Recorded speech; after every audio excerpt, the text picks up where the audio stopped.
মৌলি এবং নয়নতারা প্ল্যান ভেস্তে দিয়ে অবশেষে পরীক্ষার ইন্টারভিউতে পাশ করে স্কুলে ভর্তি হওয়ার সুযোগ পেয়ে গেল পানি। হ্যাঁ এবার 70 দেখা যাবে। আজকের পর্বে বিস্তারিত জানতে ভিডিওতে একটি লাইক দিয়ে চ্যানেলটি সাবস্ক্রাইব করে সম্পূর্ণ ভিডিওটি দেখতে থাকুন। গল্পের শুরুতেই আমরা দেখতে পাবো বাণী পরীক্ষা ইন্টারভিউ দেওয়ার জন্য পরীক্ষার হলে যাচ্ছে। এদিকে রাস্তার মধ্যে মৌলির ভাড়া করা গন্ডা বাণীকে একদম ধাক্কা মারে। ধাক্কা মারতে গিয়ে সেই গুন্ডাটাও আহত হয়ে যায়, পরে যায় মোটরসাইকেল নিয়ে। এদিকে বাণীও একদম রাস্তার মধ্যে পড়ে গিয়েছে। তখনই দেখতে পায় অনিরুদ্ধ বাণীকে ধরে ফেলে, বলছে বাণী তুমি ঠিক আছো? তখন বাণী বলে আমার কথা ভাববেন না, ওই যে লোকটাও পড়ে গিয়েছে, মনে হয় অনেক আঘাত পেয়েছে। তখন অনিরুদ্ধ বলে তুমি এত আঘাত পেয়েছো তারপর নিজেকে সামলানোর চেষ্টা করছো না, এদিকে ওই লোকটার কথা চিন্তা করছো। বাণী তখন বলে ওর পাটা মনে হয় ভেঙে গিয়েছে, ওকে একটু দেখুন না প্লিজ। এদিকে আস্তে আস্তে বাণী উঠে তখন বলে আর দেখুন আমার কিচ্ছু হয়নি, আমাকে এক্ষুনি পরীক্ষার হলে যেতে হবে। যা শুনে অনিরুদ্ধ অবাক হয়ে যায়, বলছে তুমি যে হাত দিয়ে লিখবে সেই হাতে চোট পেয়েছো, তুমি কিভাবে লিখবে? তখন বলে যাই হয়ে যাক না কেন আমাকে পরীক্ষা দিতেই হবে, কিচ্ছু করার নেই, আমি এই হাত দিয়ে লিখবো। যা শুনে অনিরুদ্ধ অবাক হয়ে যায়। অনিরুদ্ধ তখন বলে তোমার এই মনের জোরের কাছে না আমি বারবার হেরে যাই বাণী। তখন বাণী হেসে বলে আমার বাবা কি বলতেন জানেন, যার লড়াই করার ক্ষমতা বেশি ঈশ্বর তাদের সবচেয়ে কঠিন পরীক্ষা নেয়, হয়তো এটাই আমার পরীক্ষা। তারপর বাণী অনেক কষ্ট করে স্কুলে পৌঁছে যায়। এদিকে ঘড়ি কাটা তো অনেক এগিয়ে গিয়েছে। রিসেপশনে বসা শিক্ষিকা কড়া গলায় বলে কি ব্যাপার, আপনারা এখন কেন এসেছেন? আপনাদের ইন্টারভিউর সময় তো শেষ হয়ে গিয়েছে। অনিরুদ্ধ তখন বলে ম্যাডাম উনি বাণী চ্যাটার্জি, অ্যাডাল্ট এডুকেশন ক্লাসের ইন্টারভিউ ছিল আজ। শিক্ষিকা তখন বিরক্ত হয়ে বলে অনেক দেরি হয়ে গেছে, এখন আর সম্ভব না। বাণী হাত জোর করে বলে দয়া করে আমাকে ফিরে দেবেন না ম্যাডাম, এই পরীক্ষাটা আমার জন্য খুব জরুরি। সারা জীবন অপমান সহ্য করেছি, পড়াশোনার মাঝপথে বন্ধ হয়ে গিয়েছিল, কিন্তু শেখার ইচ্ছাটা না কখনো মরেনি, তাই এই বয়সে আবার নতুন করে শুরু করতে আসছি। বাণীর এরকম কাকতি মিনতি দেখে শিক্ষিকার মন অনেকটাই নরম হয়ে যায়।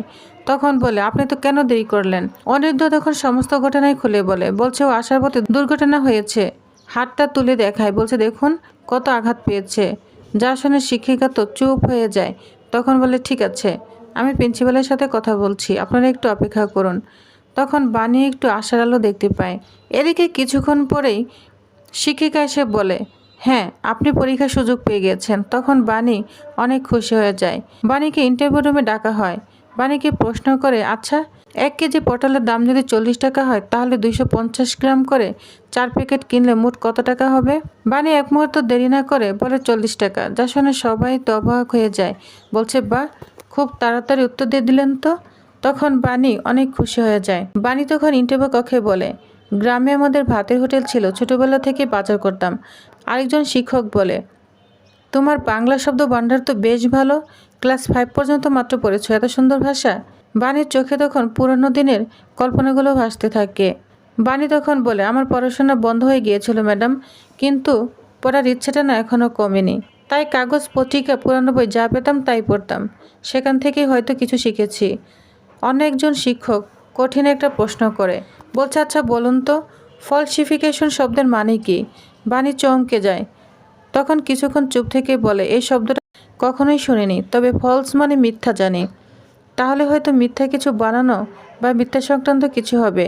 শিক্ষকরা তখন অবাক হয়ে বাণীর দিকে তাকায়, একটু মুচকি হেসে বলে যাই হোক খারাপ নয়, চেষ্টা তো করেছ।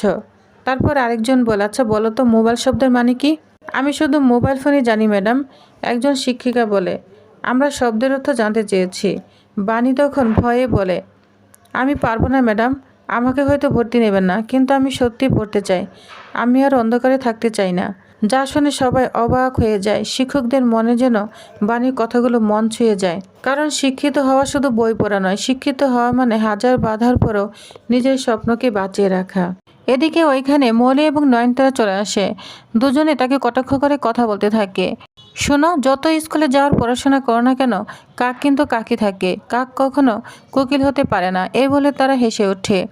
যা শুনে বাণী অনেক কষ্ট পায়, সে কান্না করতে থাকে, কিন্তু পরের মুহূর্তে সে নিজের চোখের জল আটকে ফেলে, তার নিজের মনে নিজের সাজ জোগাতে থাকে। তখন ওইখানে অনিরুদ্ধ চলে আসে। অনিরুদ্ধ বলে কি হলো, ভয় পাচ্ছ? বাণী তখন শক্ত গলায় বলে আমাকে পারতেই হবে। তখন অনিরুদ্ধ বলে হ্যাঁ পারবে বাণী, তুমি পারবে। আর এটাও মনে রাখবে, এই লড়াই তুমি একা নও, আমি তোমার পাশে আছি। এই কথাটা যেন বাণীর ভিতরের সাহসটাকে আবার জাগিয়ে তোলে। অন্যদিকে ইন্টারভিউ রুমে আবারও প্রশ্ন শুরু হয়। একজন ম্যাডাম টেবিলের উপর রাখা ফোনটার দিকে তাকিয়ে বলে, আচ্ছা বলো তো, ফোন আর বাড়ির মধ্যে পার্থক্য কী? বাণী একটু ভেবে বলে, মোবাইলের ফোন নিয়ে এদিক ওদিক যাওয়া যায়। তখন ম্যাডামরা হাসতে থাকে। তখন একজন ম্যাডাম বলে, তাহলে কি বলা যায় এটা চলমান? বাণী তখন মুখটা উজ্জ্বল হয়ে ওঠে, বলছে, হ্যাঁ, মনে হয় বইয়ের খাতায় পড়েছিলাম শব্দটা। তখন ম্যাডামরা আস্তে আস্তে তার প্রশংসা করতে থাকে। একজন শিক্ষক বলে, একদম ঠিক বলেছ। বাণীর চোখে তখন ছোট্ট একটা জয়ের আনন্দ দেখা যায়। এরপর তাকে একটা কাগজ দেওয়া হয়। বলছে, এবার ইংরেজিতে লেখো তো। আমার নাম বাণী চ্যাটার্জি, আমি অমুক জায়গা থেকে এসেছি, আমি স্কুলে পড়াতে চাই। বাণী কলমটা হাতে নিয়ে একটু ভয় পেতে থাকে। তারপর সে ঠিকমতো লিখতে থাকে আর বলে, না না, আমার ব্যথার দিকে মন দিলে চলবে না, আমাকে লিখতেই হবে। ধীরে ধীরে তার অক্ষরগুলো কাগজে ফুটে উঠতে থাকে। কখনো হাত কাঁপছে, কখনো চোখের পানি চলে আসছে, তবু সে থামে না। কিছুক্ষণের পর খাতা থেকে শিক্ষকরা অবাক হয়ে যায়। চমৎকার তার হাতের লেখা। আরেকজন শিক্ষক বলতে থাকে, গ্রামারে একটু ভুল আছে ঠিকই, কিন্তু বানান প্রায় সব ঠিক। বাণী যেন বিশ্বাসই করতে পারছে না। তার মনের ভিতরে আশাটা আরও আস্তে আস্তে জ্বলতে থাকে। অবশেষে ম্যাডাম হেসে বলে, ঠিক আছে বাণী, তোমার ইন্টারভিউ শেষ, তুমি যেতে পারো। থ্যাংক ইউ ম্যাডাম বলে ওইখান থেকে চলে যায়। স্কুল থেকে বের হওয়ার পরও তার বুকটা ধকধকে করছিল। সে বলে, ভালো খারাপ আমি জানি না, আমার মতো করে উত্তর দিয়েছি, এখন যা হবে ভালোই হবে। অনিরুদ্ধ তখন বলে, বাণী, তোমার উপর আমার সম্পূর্ণ ভরসা আছে। অনিরুদ্ধর কথা শুনে বাণী আরও সাহস হয়ে যায় তার মনে। অনিরুদ্ধ তখন বলে, একটা কাজ করো, বাড়িতে পৌঁছে ফোন করো, আমাকে রেজাল্ট জানিয়ে দিও। তারপর একটু থেমে বলে, আজ তোমাদের গাড়িতে তুলে দিই, তারপরে একটু থানায় যাব। বাণী অবাক হয়ে তাকায়, বলছে, থানায় কেন? আজ তোমার যে একটা অ্যাক্সিডেন্ট লাগলো, একটা মোটরসাইকেল হঠাৎ করে ধাক্কা লাগিয়ে দিল, এটা আমার স্বাভাবিক মনে হচ্ছে না, তাই আমাকে সব কিছু জানাতে হবে। বাণী তখন অবাক হয়ে যায়। এখন বাণী অনিরুদ্ধকে থ্যাংক ইউ জানায়। অনিরুদ্ধ বলে, থ্যাংক ইউ কিসের জন্য? এই যে তুমি আমার পাশে রয়েছ, এর জন্যই থ্যাংক ইউ। কারণ তুমি পাশে থাকলে আমার একটু ভয় লাগে না। কারণ তুমি পাশে থাকলে আমি কোনো ভয় পাই না, নিজের মনে থেকে আরও সাহস পাই। যা শুনে অবাক হয়ে যায় অনিরুদ্ধ। অন্যদিকে দেখা যায় কুয়াশার বিদ্যুতের মধ্যে তর্ক লেগেছে। কুয়াশা তো খুব রাগান্বিত হয়ে যায়, সে মৌলিকে কেন বিয়ে করেছে। বিদ্যুৎ তখন বলে, শোনো, এটা বিয়ে নয়, নকল বিয়ে, তুমি জানো, তারপরও কেন এভাবে কথা বলছো? তখন কুয়াশা বলে, এর কি করছো আমার সাথে? এতদিন পর বাড়ি ফিরছো আর বলছো বিয়ে করেছো, আর বিয়েটা নকল, তাহলে? বিদ্যুৎ তখন কুয়াশাকে কন্ট্রোল করার চেষ্টা করে, বলছে, শোনো, আমার কথাটা আগে শোনো, আমরা হচ্ছি মেড ফর ইচ আদার। কিন্তু কুয়াশা কিছুই বুঝতে চায় না। দুজনের মধ্যে ঝগড়া লাগতে থাকে। তখন বিদ্যুৎ বলে, এই বিয়েটা না আমি এমনি করছি না, অনেক টাকা পাবো, বুঝতে পেরেছ? কুয়াশা তখন রাগান্বিত হয়ে বলে, টাকা? তুমি টাকা পাবে, এতে আমার কি? বিদ্যুৎ তখন বলে, আমার টাকা মানেই তো তোমার টাকা। আর শোনো, তোমাকে না এটা কাজ করতে হবে। কুয়াশা তখন বলে, কি কাজ? তোমাকে স্কুলে ভর্তি হতে হবে। এটা শুনে তো কুয়াশার মাথা আরও খারাপ হয়ে যায়। কুয়াশা তখন বলে, তোমার মাথা ঠিক আছে, আমি কেন স্কুলে ভর্তি হব? তখন একটা প্ল্যানের কথা বলতে থাকে বিদ্যুৎ কুয়াশাকে। বিদ্যুৎ বলে, শোনো, তুমি ক্লাসে ভর্তি হবে, আর খেয়াল রাখবে বাণী যেন ঠিকমতো পড়াশোনা করতে না পারে। যা শুনে পুরো অবাক হয়ে যায় কুয়াশা। তখন কুয়াশা বলে, এক মিনিট, এখানে বাণী এলো কোথা থেকে? বিদ্যুৎ তখন একটু রহস্যময় হাসি দিয়ে বলে, সব বুঝিয়ে বলছি। তখন সমস্ত প্ল্যান বোঝাতে থাকে কুয়াশাকে। বিদ্যুৎ তখন একটু রহস্যময় হেসে বলে, শোনো, সব জানতে পারবে, সময় হলে তোমাকে আমি সব বুঝিয়ে বলবো। তো অনেক কষ্ট করে বিদ্যুৎ কুয়াশাকে কন্ট্রোল করার চেষ্টা করে। অন্যদিকে দেখা যায় বাণী অনিরুদ্ধর মাকে বলতে থাকে, মাসিমণি, আমার রাস্তায় অ্যাক্সিডেন্ট হয়েছিল। যা শুনে মাসিমণি তো অবাক হয়ে যায়, বলছে, কিভাবে? তখন বাণী সমস্ত কিছু বলতে থাকে। এদিকে চলে এসেছে অনিরুদ্ধ। অনিরুদ্ধ বলে, হ্যাঁ বাণী, ওইটা বান্টি তোমাকে ধাক্কা মেরেছিল, আমি সব প্রমাণ নিয়ে এসেছি।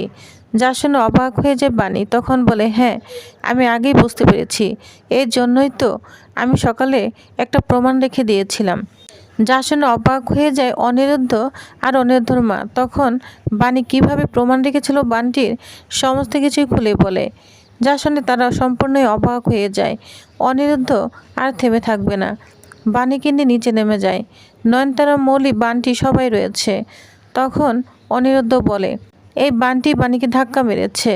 তখন বান্টি তো অবাক হয়ে যায়, সে বলে, না স্যার, আমি কিচ্ছু করিনি। এদিকে নয়নতারা, মৌলি বাণীকে জেরা করতে থাকে। তখনই ওইখানে পিনাক্ষী এবং ঈশানী চলে আসে। ঈশানী বলে, কী ব্যাপার বানি, তোমার কি হয়েছে? তোমার নাকি অ্যাক্সিডেন্ট হয়েছে? যদি কিছু হয়ে যেত? যা শুনে অবাক হয়ে যায় বানি। তখন বলে, না মা, আমার কিচ্ছু হয়নি।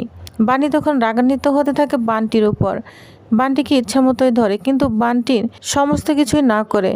অনির্দ তখন বলে, শোনো, তুমি না করলে না হবে না, কারণ আমি সমস্ত প্রমাণ নিয়ে এসেছি। তোমার মোবাইল স্ক্রিনশটটা আমার কাছে রয়েছে। তখন ধরা খেয়ে যায় বান্টি। অনিরুদ্ধ হাত পা ধরে বলতে থাকে, আমি কিচ্ছু করিনি স্যার, আমার নিজের ইচ্ছে কিচ্ছু করিনি। আমি রাস্তায় আইসক্রিম খেয়েছিলাম, অন্যমনস্ক হয়ে পড়ে গিয়েছি, আমাকে ক্ষমা করে দিন। যা শুনে অবাক হয়ে যায় অনিরুদ্ধ। তখন বলে, না, তুই এগুলো মিথ্যে বলছিস। বান্টিকে মারতে যায়, তখন বলে, ওকে ছেড়ে দিন, ও আর নিজের ইচ্ছে করে, নিশ্চয়ই এর পিছনে হাত রয়েছে। তখন তো অবাক হয়ে যায় মলি এবং নয়নতারা, ভয় পেতে থাকে। বানি তখন নয়নতারার মলিকে শুনিয়ে বলে, আমি অবশ্যই পরীক্ষায় পাশ করব। ভবিষ্যতে যতগুলো পরীক্ষা রয়েছে মানসম্মানের সাথে পাশ করে আসব। তখন তো অবাক হয়ে যায় মলি এবং নয়নতারা, খুশি হয়ে যায় পিনাক্ষী এবং ঈশানী। অন্যদিকে দেখা যায় বানি এবং তানিয়া যখন রুমের মধ্যে রয়েছে, তখনই দেখা যায় অনিরুদ্ধ চলে আসে খুশি খবর নিয়ে। বলছে, বানি, লেখাপড়া শুরু করে দাও। তখনই তো বানি বুঝে যায় যে সে ইন্টারভিউতে পাশ করেছে, খুব খুশি হয়ে যায়। তখন অনিরুদ্ধ, বানি আর তানিয়া তিনজনই তিনজনকে একদম জড়িয়ে রাখে। অন্যদিকে দেখা যায় পরদিন স্কুলে যাবে বানি। অনিরুদ্ধ রেডি হতে থাকে, তখন বলে, বানি চলো। এদিকে বানি পুজো করতে থাকে, পুজো সম্পূর্ণ না করে কিছুতেই স্কুলে যাবে না। অনিরুদ্ধ বলে, বানি, তা না হলে কিন্তু আমাদের দেরি হয়ে যাবে। বানি তখন বলে, এই তো একটু দেরি হবে, পুজোটা সম্পন্ন করেই আমি চলে যাব। তখন মন দিয়ে পুজো করতে থাকে বানি। পিছন দিক দিয়ে চলে এসেছে পিনাক্ষী, ঈশানী, তারাও মন দিয়ে বানি পুজো দেখতে থাকে। তারাও প্রার্থনা করতে থাকে বানির জন্য। তো ভিউয়ার্স, তাহলে এইভাবে আজকের আপডেটটি শেষ হয়ে যায়। পরবর্তী আপডেট আরও কী হতে চলেছে, নতুন আপডেটটি পেতে অবশ্যই আমার সাথেই থাকুন। ধন্যবাদ।